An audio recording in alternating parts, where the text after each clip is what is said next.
గా ధరణి చట్టం పోయిందిరా మామ. తెలంగాణ పెట్టిన దరిద్రం కూడా పోయిందే. నిజం చెప్పినవురా. రేవంత్ అని చెప్పినట్టు తీసుకెళ్లి సముద్రంలో కలిపేసిండు. కొత్త చట్టం భూభారతి తెచ్చిండు. మన నెత్తిన పాలు పోసిండు.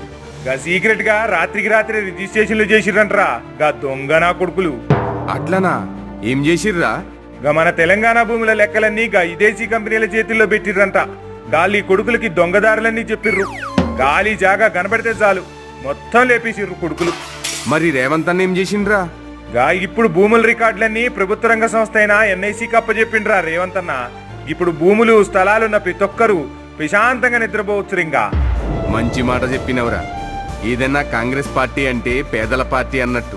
మనకి అన్యాయం జరిగితే ఎంత పెద్దోడైనా రేవంత్ అన్న ఊరుకోడురా. చూస్తున్నాం కదరా. ఇంకా ఇంతకన్నా ఏముంటది, ఇంకేం చెప్పాలే.